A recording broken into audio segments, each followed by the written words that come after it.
ప్రియమైన ఆంధ్రప్రదేశ్ ప్రజలకి నమస్తే. జరిగిన ఎన్నికల్లో ప్రజలు ఇచ్చిన తీర్పుని స్వాగతిస్తున్నాము. ఖచ్చితంగా ఈ క్షేత్ర స్థాయిలో జరిగినటువంటి ఎన్నికల్లో ప్రజలదే అంతిమ తీర్పు. మీ తీర్పుని ఖచ్చితంగా స్వాగతిస్తున్నాం, గౌరవిస్తున్నాను. ముందుగా అఖండ విజయాన్ని మూటగట్టుకున్న కూటమికి ధన్యవాదాలు. పెద్దలు నారా చంద్రబాబు నాయుడు గారికి, అలాగే పవన్ కళ్యాణ్ గారికి, బీజేపీ సభ్యులందరికీ, పురంధరేశ్వరి గారికి అందరికీ కూడా హార్దిక కృతజ్ఞతలు తెలియజేసుకుంటున్నాము. అలాగే వైసీపీ గెలుపు కోసం కష్టపడ్డ ప్రతి కార్యకర్తకి, ప్రతి ఒక్కళ్ళకి, వైసీపీ కుటుంబం మొత్తానికి కూడా పేరు పేరున ధన్యవాదాలు. ఎస్, ఓడిపోయాము, కానీ ఒకటి గుర్తుపెట్టుకోవాలి, గెలిచిన నాడు ఎప్పుడూ విర్రవీగలేదు విజయ గర్వంతో. ఓడిపోయిన నాడు ఏనాడు కూడా కుంగిపోలేదు.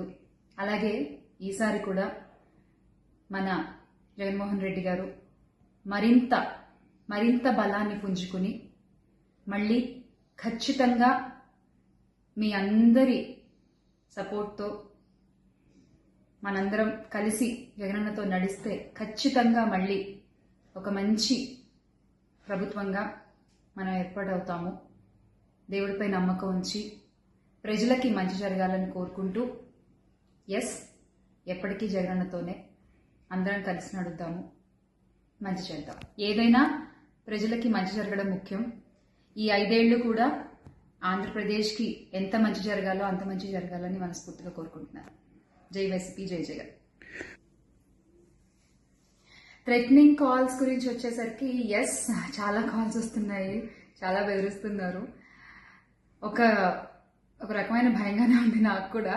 కానీ ఏంటంటే ఒకటే చెప్పాలండి, నేను మీకు ఒకటి నచ్చుతుంది, నాకు ఒకటి నచ్చుతుంది, అలా అని చెప్పి మీకు నచ్చింది నాకు నచ్చిందని చెప్పి మీరు బతకడానికి వీల్లేదు అంటే ఇది చాలా అన్యాయం అన్న, చాలా అన్యాయం. సో ప్లీజ్, దయచేసి ఏది కూడా వ్యక్తిగతంగా తీసుకోవద్దు. నేను వ్యక్తిగతంగా ఎవరిపైన విమర్శలు చేయలేదు, చెయ్యను కూడా. ఎప్పటికీ నాకు చాలా గౌరవం.